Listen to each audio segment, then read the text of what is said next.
potent advice, and inspiration from real self-made millionaires. Welcome to The Eventual Millionaire with your host, Jaime Masters. Welcome to Eventual Millionaire. I'm Jaime Masters, and today on the show, I love this guy. He's been emailing me. We didn't know at all. His name's Enrico Palmerino, and he owns Botkeeper.com. Now, he did an amazing job of getting to me, somebody who gets a bazillion emails, so I'm excited to have him on the show today. Thanks so much for coming on. Well, thank you so much for returning my messages. Well, you're a serial entrepreneur, right? But I get emails all the time from people going, I have this thing, take a look at it. But you actually stayed with it, and I was really interested in what you created. So tell people what Botkeeper actually is. Cool. So Botkeeper is like the world's first robotic bookkeeper. So rather than hire a bookkeeper or a contractor to do your accounting, you can sign up with Botkeeper, and we've built software bots and machine learning. We still have a skilled team. But the combination of the two allows us to do it for a lot less cost, real-time data reporting analytics, and provide a lot more in a real-time nature 24/7 than a person could ever. So. See, and I'm a super geek, so it really caught my interest, but I also love my bookkeeper. So I was like, I can't give up him that I've been with for 5 years to just try this thing. So tell me a little bit about why it's better. Especially, I love the real-time stuff, but can it be as good as my bookkeeper that's a real human? So the joke is our biggest competitor is your cousin, friend, nephew, or spouse who's doing your bookkeeping, because that's the relationship is hard to replace or compete with.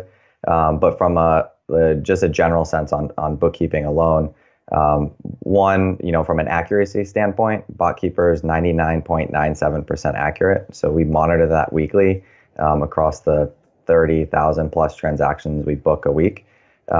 So that compares to like an 85 to 90% accuracy of a typical bookkeeper or accountant. The real-time nature of the reporting, most people are used to waiting weeks or days or a month, to see financials, to be able to actually see everything happening on a real time and have an unlimited amount of reports. So the end-all be-all limiter to more reporting, more information is the time it takes to get it. So, time, there's only so much of it. Your current bookkeeper only has so much available for you, or that would be cost effective. We can deliver whatever you want, whenever you want, at no additional cost. And the ongoing day-to-day bookkeeping runs 24/7. So this is happening, late night, early morning. We have a 24/7 team. So entrepreneur schedule, you want to get a hold of someone, understand what's going on. We do it, and on average, we save our clients somewhere around 50% of the cost of their either existing bookkeeper, contractor, or accounting department. So some bookkeepers are going, oh crap, it started, right? Like, oh no, Sure. Machines are going to replace me soon. Again, you can't replace the relationship, but the fact that you're 24/7 is really impressive. Tell me how you because the company's not that old, tell me how you sort of started and who you started working with first. So the fortunate thing that we had for us was this is my third venture. The first one I started automated how you manufacture and design LEDs. So we had this very complex decision tree process. Some of kind of the machine learning foundation there, and then we were able to with this business, I was able to build off of that foundation to get the company up and running quicker. But we started back in 2015. We launched our beta at the end of 2015. The beta went really well.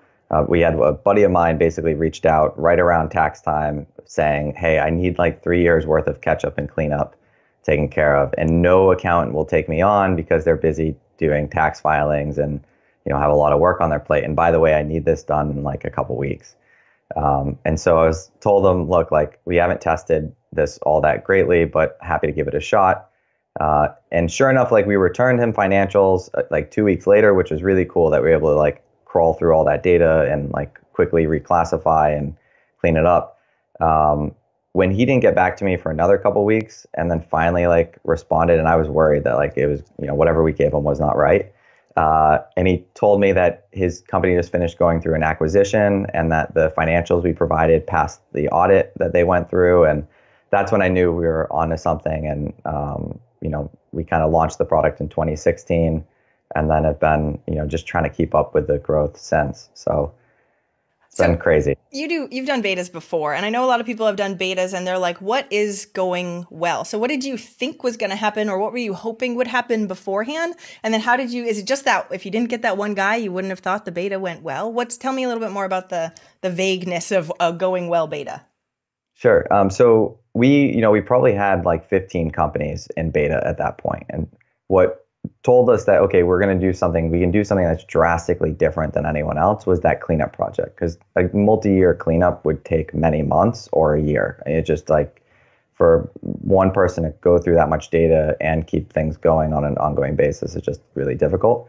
The other aspect of like most of what we want to do with our beta was understand, one, can we crawl through data, gain any insights off the historic data, use those insights to start taking action on ongoing and present data? And two, can we make the interaction with Botkeeper feel as much like your existing bookkeeper, or the relationship, like the email communication and the back and forth as your people are used to? And I think we accomplished both of those things. Like it was about a 3-month beta that we did. And this is like, I have the fortunate benefit of, after the lighting business, I got into the accounting world for about 4 years. So I know the space, I understood the market, and, after about, the 15 clients on the 3-month beta, we knew we were on the right thing. So you said you had 15 beta testers, or you had 15 betas going in existence? Was this the only beta test that you were actually running? So we ran 15 beta tests simultaneously. Okay. So because every company has different nuances about their accounting, so we knew we got to treat them kind of all each siloed. We're not going to try to use any of the information that we're getting from any of them to like aggregate it to better our product, but rather understand how our product performs on an individual by individual basis. Like what are the corner cases that we're not aware of? Where does it break down? Yep. What works, what doesn't? Yeah. And so, it was one of those, because I had been in the space and because we had this like drastic new thing that was, very cost effective. It was easy to get a bunch of people to like try it out, sign up, and actually even many of them became paying clients kind of out of the gate because they were happy to pay half of what they were paying before to just give it a whirl. And, after about 3 months, and their feedback was, it felt about the same as, like there wasn't any detriment in the relationship or the communication. There were a few little quirky things that we had to work out, we might have missed a couple emails at first, and just we were kind of building up, fixing our systems. But overall, like the accuracy of the books and just the fact that like they were being updated on an ongoing basis versus at the end of the month or at the end of the week, and that the one accountant that we had at the time was basically like always available on the phone because he wasn't spending as much time actually in the books doing. I think led a really good impression on those beta clients. And then they referred us into their friends and clients. And then we kind of like, we're like, okay, we've got a business that we should probably start marketing and selling. And then just to see where it came from there, at that time, it was pretty much like just an email interface, and you would go into your accounting software and see the financials getting updated. To now we like built out a whole portal and a way to like automate like the uploading of documents and other info and these visualizations and dashboards and stuff and analytics that we just didn't have before. So I still look back and can't believe that was our initial product. And it's only been 2 years, so it's kind of about 2.5 now. I'm so glad you say that, though, because most people really don't get the idea of MVP, and they're like, oh, but I know, but I need to test this whole big thing. And it's like, user interface and everything, that takes time. And data gathering to know what you need to make in it also. So I have so many questions for you. So number one, if you could just go over the price point, I want to know what half means, especially for small business owners, because their ears probably perked up. But who did you start with? Did you start in any specific vertical so you could go, I'm only going to work with lawyers, or I'm only going to work with this? So that way you could really tailor the marketing, not only, but to tailor the product to it? So we started with like, I'd say startups and like tech entrepreneurial clients. Some were, I'd say like professional services. They had gone on to start a consulting business, but very much like the early startup community.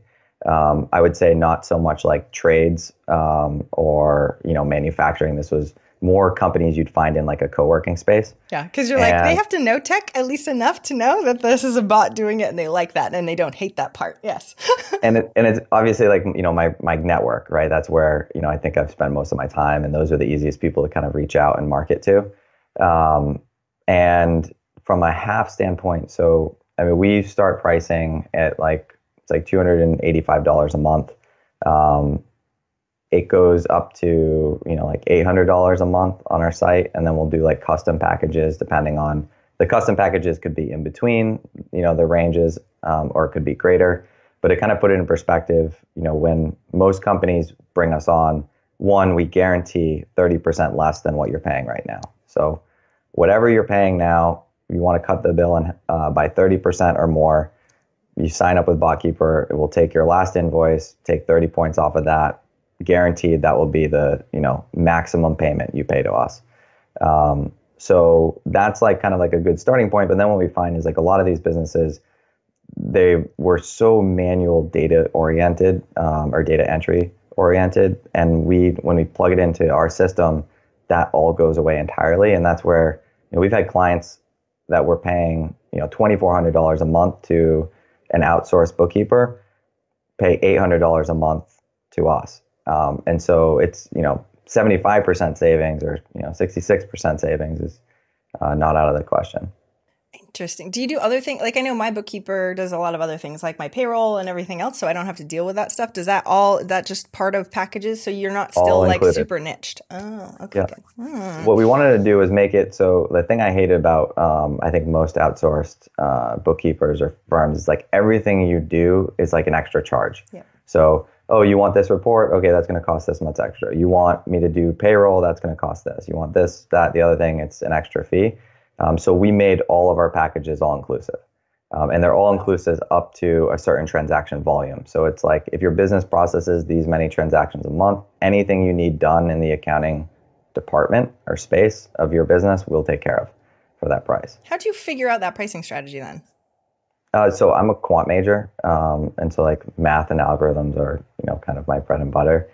So what we did was initially we were doing like custom tailored quoting that was kind of based on, we'd ask you like 100 questions and then that would feed into a sheet and come up with your pricing. And then after we had enough clients, this is like after about 6 months, we looked at all the clients and then looked at what our cost drivers were and did all this like correlation modeling and looked at like all the data points and then arrived at like what the driver of cost really was, and it was transaction volume. And then we kind of came up with a formula that said, so many transactions cost this, and then it's a diminishing cost. So, the more transactions you have, the lower cost per transaction, like everything you'd expect and hope for from an automated solution. And then it gets to, the point where we've got some very large companies that, have a 6-person accounting department or a 10-person accounting department, and we guarantee them out of the gate, replace your team and we'll cut the cost in half. So, wow. Yeah. And so we've done that. I'm thinking of all the people that are like, my job is now in question, right? Robots are taking over. That's crazy. We certainly get that, right? People are like, oh, great, you're replacing everyone's jobs and putting people out of business. I don't think that's so much the case, though, in the accounting space. I think bookkeepers are a hard to find commodity. And I'll prove this out kind of by some of our clients. So in general, no one goes to school to be a bookkeeper these days. You go to be a CPA or you go into finance and iBanking because that's where the money is at. What that's meant is that the people who had that bookkeeping accounting skill, there's not a lot of them. Most of them are aging out, and the cost that they're able to then claim or take, to pay someone $50, $75 an hour to do bookkeeping is kind of crazy. Like if you think of what they're actually doing, it's a skill, but yes, it's like a lot of manual data entry. And I think more often than not, the people we replace, we're replacing people who have jobs, but they're getting jobs like immediately when they go back out, like when they look in the market. Like I think there's a void for bookkeepers right now, and more than anything, we're filling a void. And I think that will continue to be the case as the demographic of most bookkeepers starts to retire.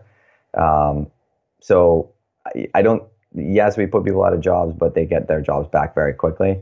And this, like, case in point, some of our biggest clients now were previously our largest competitors. So big outsourced bookkeeping accounting firms now white label Botkeeper because they can't find and retain talent fast enough to keep up with their business. Wow. And now we give them this like really scalable solution under the hood. So the joke is use Botkeeper or use someone else, but you could still be using Botkeeper. That's kind of crazy. Yeah. All right, you're like, no, I want a real human. Oh, wait. Oh. So number one, the fact that you're a quant major makes perfect sense for what you're doing, right? Being in accounting and dealing with all this stuff. And a lot of people that are listening are like, yeah, that ain't me. So tell me how you figured out, especially because you are a serial entrepreneur, what your strengths were and what your role is in the company. Because I feel like that's one of the sweet spots that entrepreneurs find out as they go through stuff. Like, I'm really good at this, kind of suck at this, and I have to do it at first until I hire someone, but they don't make that qualification until later. So how did you go through that transition of figuring out what you were really good at in the business? So it didn't happen with this business. It happened, I was in college and started a bunch of like little small companies. Many failed like immediately within a couple months. Some worked, and I started to like kind of see the role in which I think I fit well. I definitely fit more on the I think I have really good ideas from a tech perspective because I do understand like the mathematics underneath a lot of tech. I don't want to be the one coding. So I'm happy to do math, like algorithms and math equations, but not write software.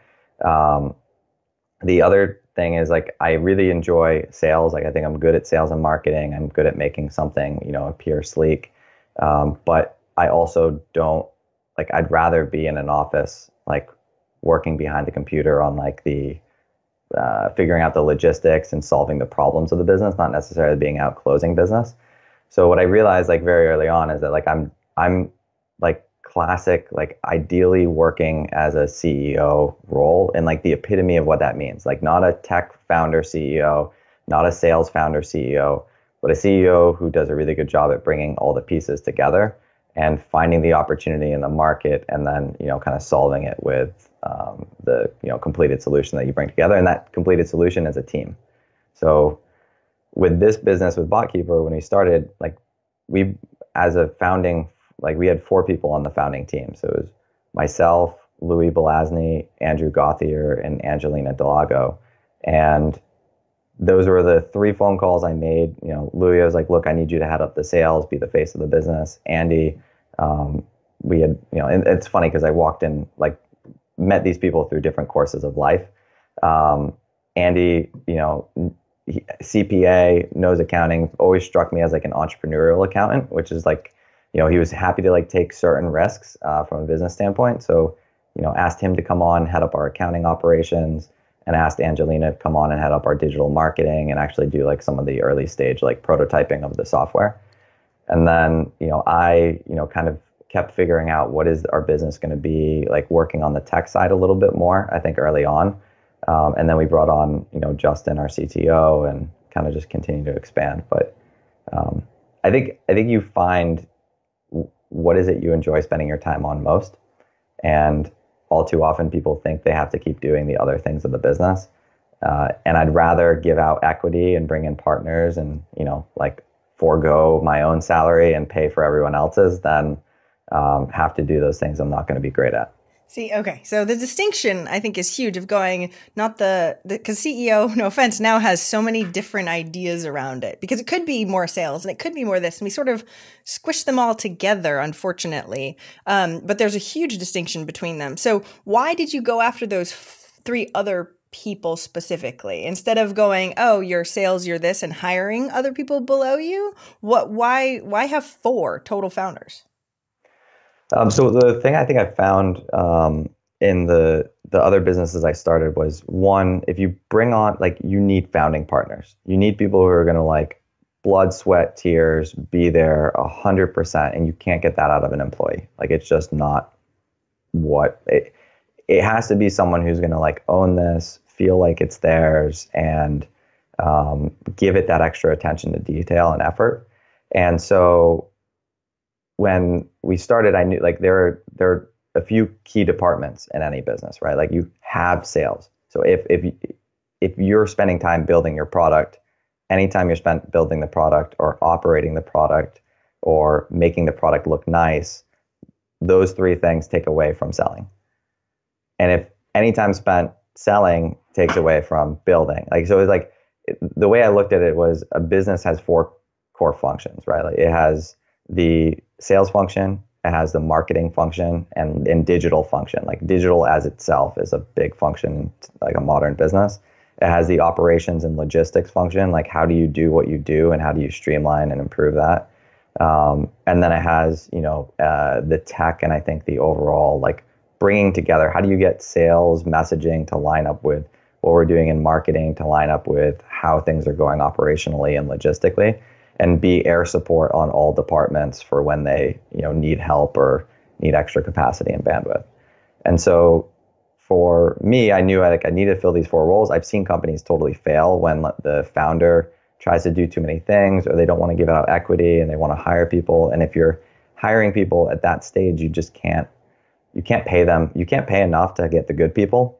And so the way you get them is you make them a partner. It's the only way you're gonna get someone to walk away from like a big sick, like the people who are making the most tend to be people who execute extremely well. They're hardworking, they're driven, they'll push the extra mile, that, or they'll negotiate their salaries all the time, which says that they're probably good at sales or marketing.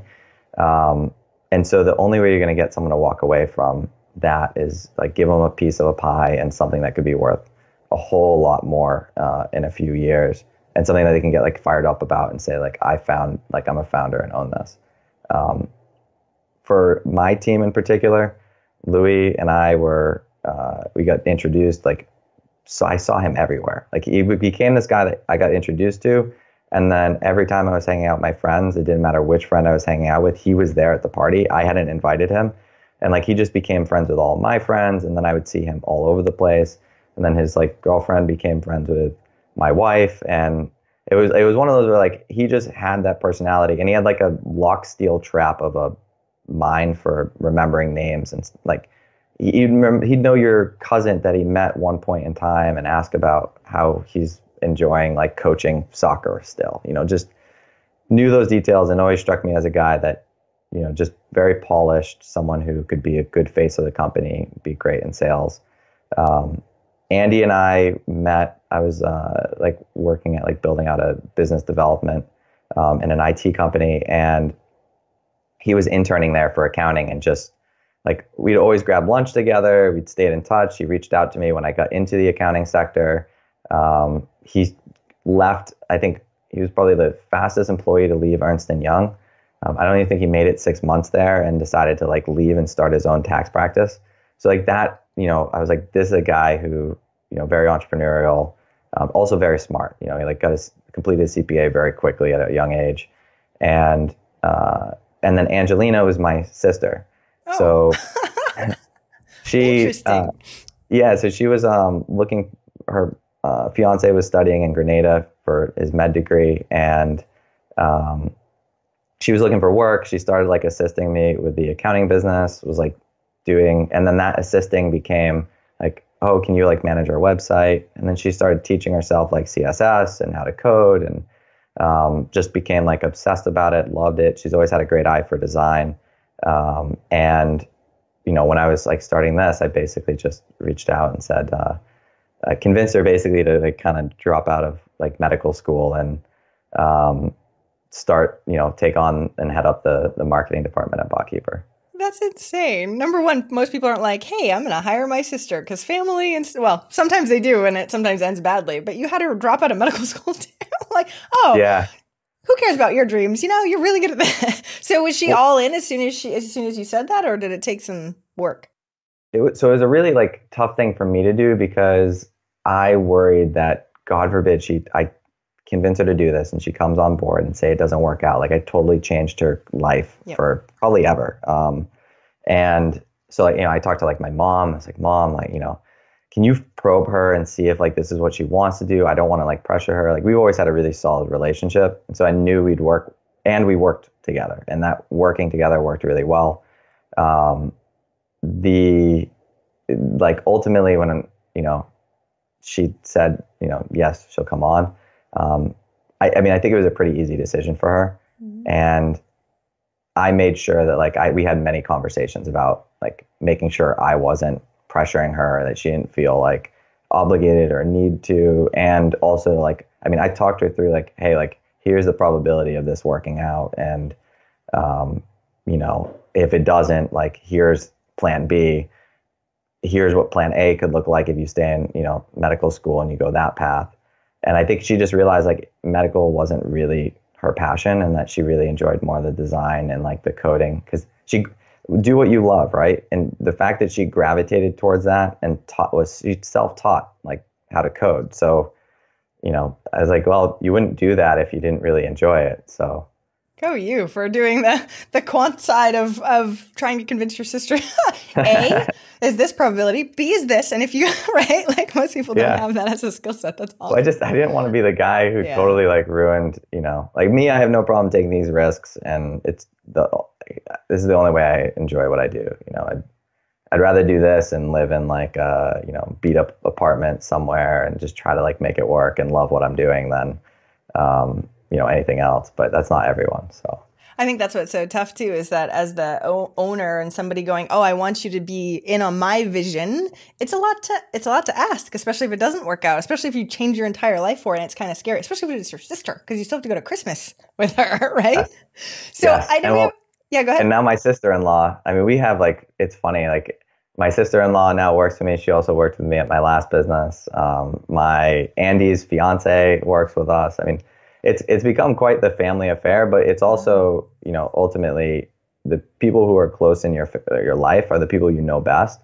And we all look at it very objectively. Like, we don't hire people in the company that we hire just because of the relationship. We're hiring them because we think that they'd be really good. And the people that we know, people can fake interviews, but when you've lived with someone and you know them really well, you know exactly what you're going to get. So that's exactly where I was going to go. Because the question of hiring like your sister, who is just learning and self-taught, versus someone who's already been there, done that, all that fun stuff. So I want to sort of transition, because I know we have to start wrapping up in just a minute. On the marketing and sales side, how did you guys start testing to know what was working? Because that's the biggest lifeblood of a brand new business. Like, who do we go after? How do we find them? How do we get them to actually look at it? Right? What did you guys do to start testing and figure out what worked?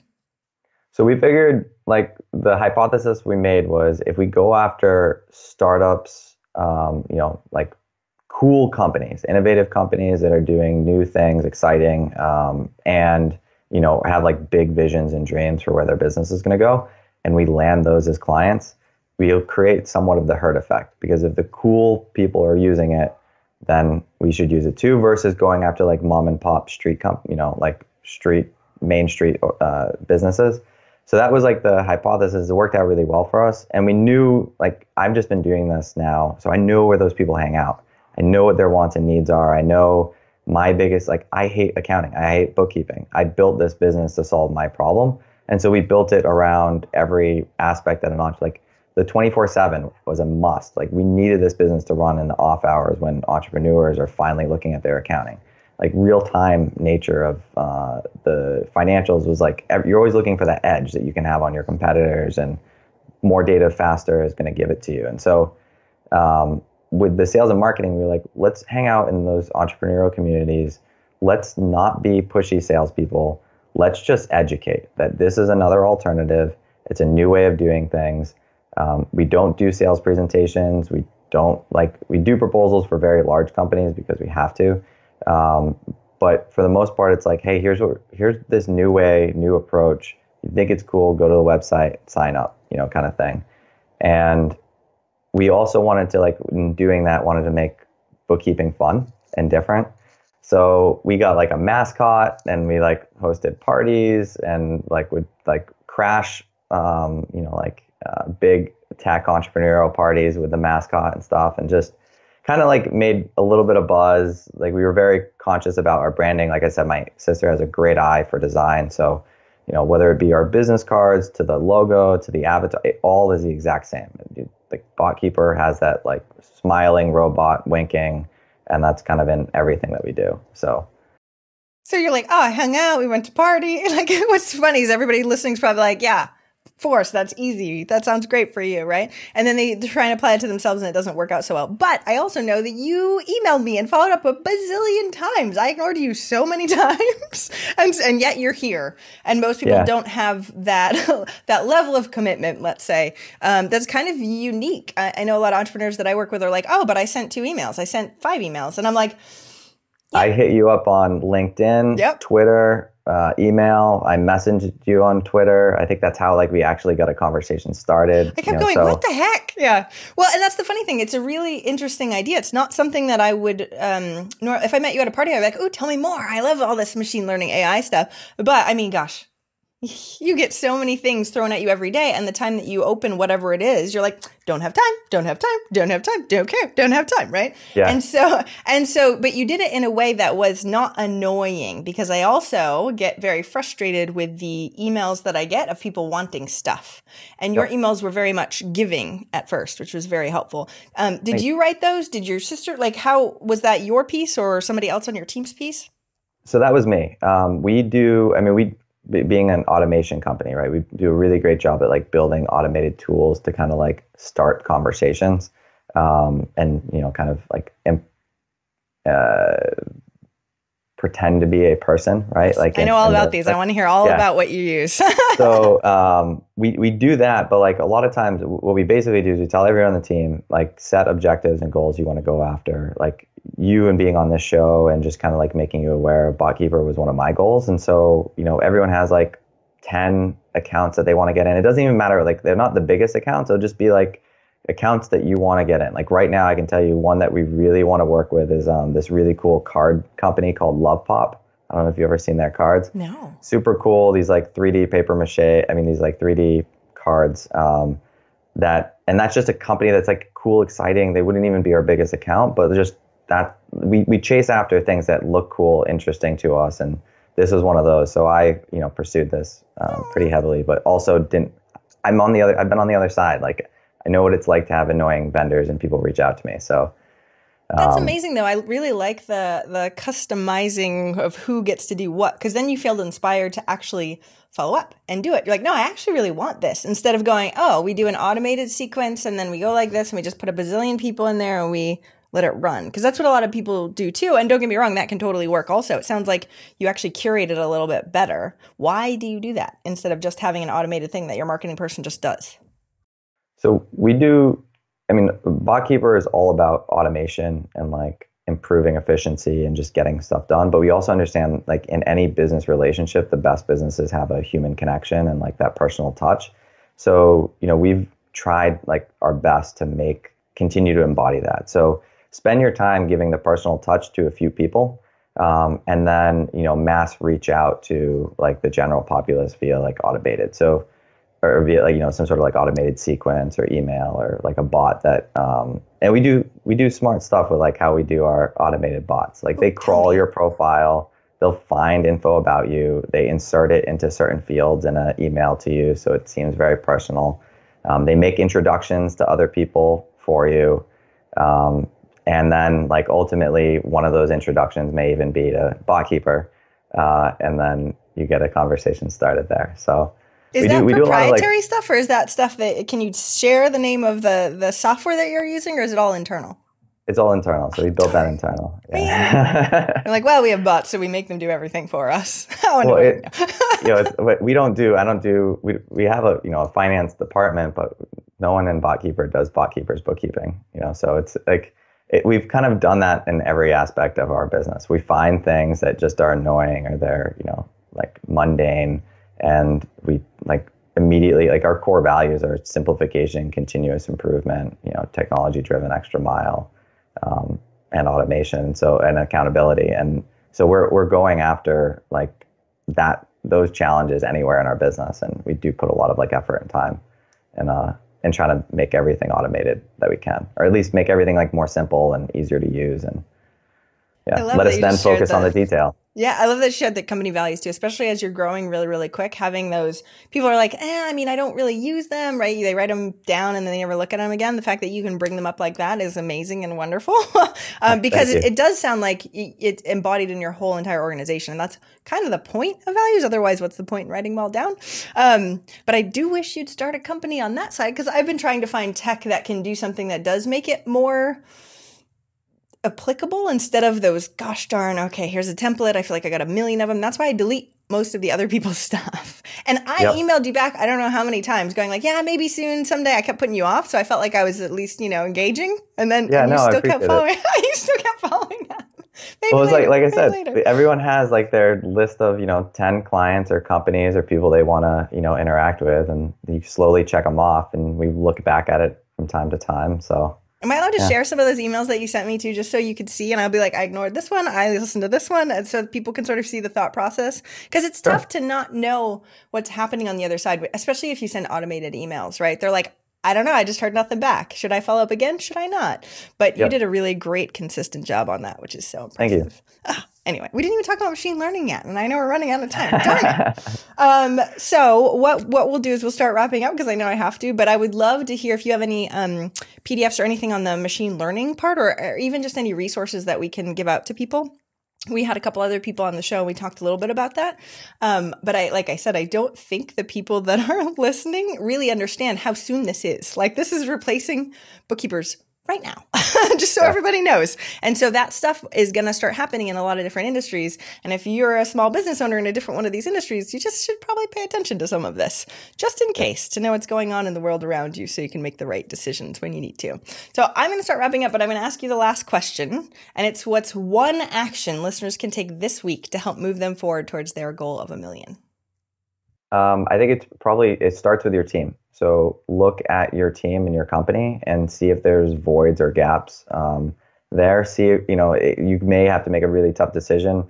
If there are two people on your founding team or your core team, someone's like a really good buddy, or they act exactly like you, have all the same personality and characteristics, they're probably not a good fit on your team. And as crazy as that sounds, people who are like you are usually good at the same things that you are. And that means that, and you've only got so much equity to give out, and you need it to be given out to areas that are going to fill the voids of the business.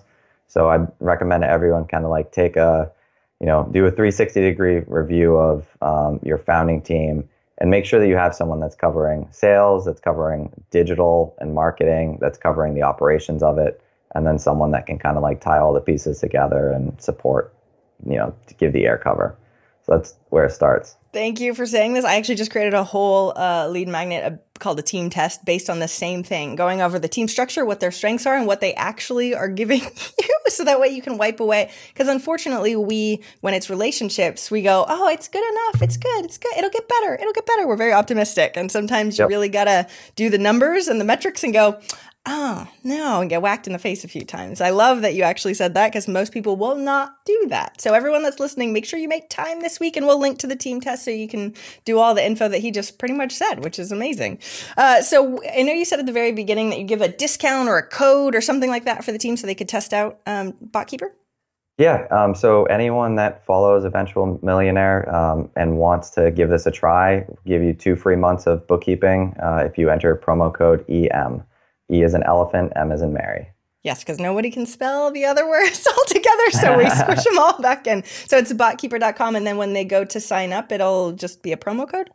Yep. Okay. Yeah, there'll be a field that says enter promo code here and EM. Can they keep their current one just to go like, let's test this out, and it won't cross-pollinate or anything like that? You can. The one thing you would want to avoid is trying to kind of doing duplicate work twice. Yeah. Only one person can pay your bills, only one person can invoice your clients. So you're going to have to kind of decide whether that's us or your current bookkeeper. Mm-hmm. But you can certainly plug us in, have us start doing the reconciliations, producing financial statements, et cetera, and then slowly transition. It doesn't have to happen immediately. A transition could be at your pace, but if you did want to transition immediately, it'll take 2 hours or less. Oh, that's awesome. Yeah, I know a lot of people are like, let me just see how this robot thing goes first before we let it swipe away everything that we do. I love that. Thank you much. Thank you so much for coming on the show today and following up a bazillion times. Otherwise, we would have not been here right now. Have an amazing day. I appreciate it. Thank you for having me. Thank you so much for listening. I hope you enjoyed that interview. And if you want to check out more amazing resources, I'm only curating the best of the best. Go check out eventualmillionaire.com. You can take the Eventual Millionaire quiz, figure out where you are in business and what you need right now. Plus, you can look at curated resources specifically for you on the new Start Here page. I'm so excited. Please join us. Please let me know if you need anything at all. I'm here for you. And have a fantastic day. Bye.